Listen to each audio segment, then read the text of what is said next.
Sweet potato fries?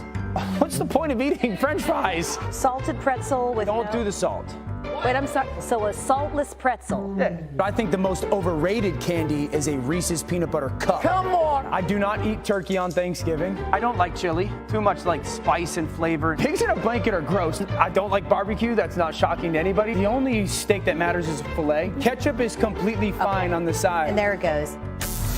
Time to let Dan cook with Dan Orlovsky, and a shout out to our graphics crew, because that's no way Dan Orlovsky would be in a kitchen. That's kryptonite with the pepper right there. The only thing a red pepper is good for is dipping it into ranch. We're off to a great start. We'll get your food take in a moment, and it involves Brock Purdy. Sure. Let's talk about Purdy on the field.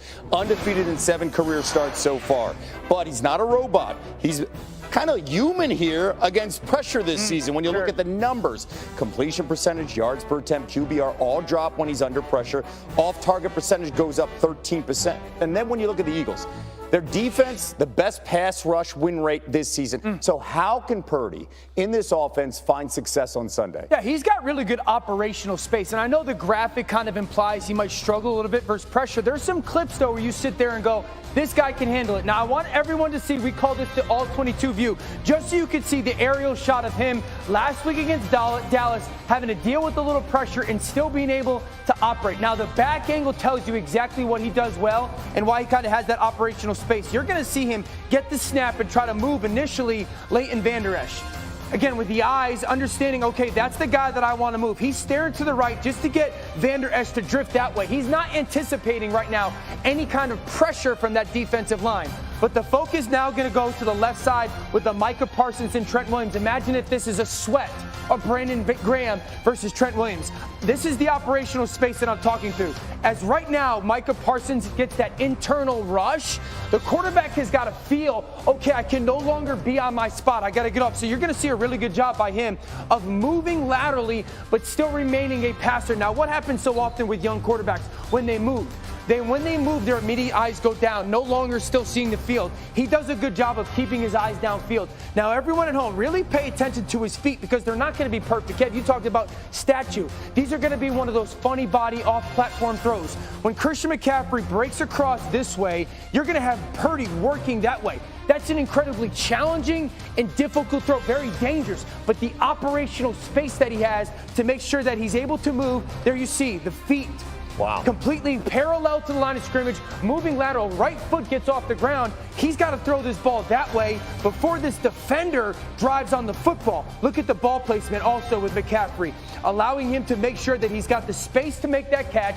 Look at the feel from him, operational space, and then there's that ball placement. Absolutely perfect for McCaffrey to allow him to run and catch. So every quarterback's going to struggle a little bit more versus pressure in comparison to non-pressure. But I like this kid's feel. I like his feet. I like the sudden movements he has in the pocket. And that's what I kind of categorize as the operational. What do I need to operate this play space-wise? And I think he's got that very good feel. He'll need it against that Eagles defensive line that's spectacular. And that environment will be wild and crazy. By the way, Purdy was an Iowa State star. A Des Moines pizzeria, Gusto Pizza Bar, named the pizza after him. You ready for the ingredients here? What's he got on it? Okay. Fire roasted chicken. I'm in. Mozzarella. I'm in. Blue cheese. I'm out. Red onion and broccoli slaw. You had me. Well, how about the sauce? The sauce is a combo of buffalo and barbecue. I love the sauce. I mean, you're as in long on as that. it's not too spicy. Okay. But I was good until the blue cheese. Everyone knows I think blue cheese is Okay. gross. How much would it take for you to eat one slice? With the red onion? Yeah, all of it. You're going to have to pay me a couple $100. Live in the space. You're going to have to pay me a couple $100. Maybe close up. 34 on the ground, but the threat of his legs helped a running attack that collected 268 rushing yards, averaging over 6 yards a carry.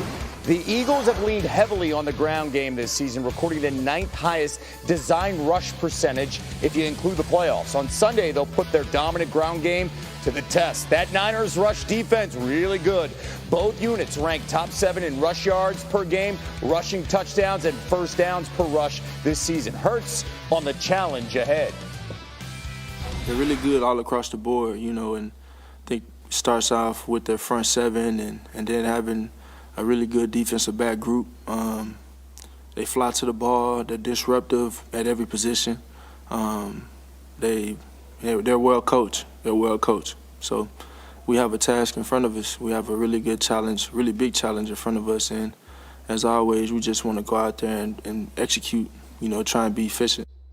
Eagles reporter Tim McManus joining us now live from South Philly. Tim, this is strength versus strength. What are the Eagles saying about this matchup? Kevin, asked about this Eagles-49ers matchup, Coach Nick Sirianni described it simply as good on good, adding that's exactly what you want for an NFC championship game. And how's this for good on good? An Eagles offense that rushed for 32 touchdowns in the regular season, third most in NFL history, against a Niners defense that only allowed 16.3 points per game, number one in the NFL. Listen to center Jason Kelce talking about this Niners D. Yes, I think it's the best defense. We played some good ones, but I think overall they're a very, very good unit. They don't really have any weaknesses to exploit. A lot of other teams have really strong players at specific spots, but in other areas you can kind of take advantage. There ain't a whole lot of that on tape. They got good players across the board, great D-line, great linebackers, great DBs. They play fast, they play physical, they run around. They're all in sync with each other. And here's a matchup to circle with giant red markers. Sacks leader Nick Bosa against right tackle Lane Johnson, who hasn't given up a sack since November 2020, but a tall order as he's dealing with a torn groin in that big matchup. Said center Jason Kelce, these guys are good across the board. Everybody is going to have to do their job. Kevin? And Bosa led the league with 18.5 sacks. It's going to be fantastic. Philly currently favored by 2.5 points. Tim, thank you so much. Ahead, more from the 49ers side of things, why they're focusing on Philly's pace and the role it will play in San Francisco's chances to move on to the Super Bowl. El? Team in the NFL this season. On the other side, the Niners haven't missed a beat since acquiring Christian McCaffrey in Week 7, averaging nearly 30 points a game over that span. Here's Niners reporter Nick Wagner with more. For the second straight day, 49ers running back Christian McCaffrey did not practice because of a bruised calf. But McCaffrey was asked today if there was any chance in his mind that he wouldn't play against the Eagles on Sunday. He responded simply, zero. The Niners will need McCaffrey if they're going to avoid falling behind an Eagles team that has made a habit of jumping ahead early and then feasting defensively. In the regular season, the Eagles had the most sacks in the NFL when leading by 10-plus points. If you give up a lead to these guys and they can sit back, that's where they have all those interceptions. That's where they're leading the NFL in sacks by like 10-plus. They're really good at that. They've played. Their offense has played at an unreal high level.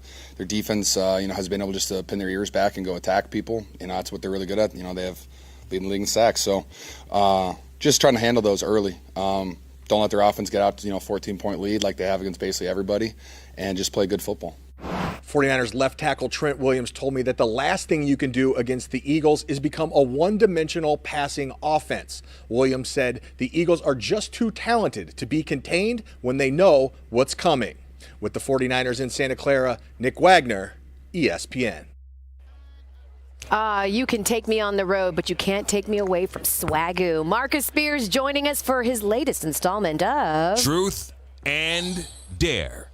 That's right. He's going to give you one truth and issue a dare for championship weekend. Where you at, Marcus? Who's your truth for? Hey, my truth is if the San Francisco 49ers are going to beat the Philadelphia Eagles in this NFC Championship game, George Kittle is going to have to be the focal point for this offense and lead this offense in receiving.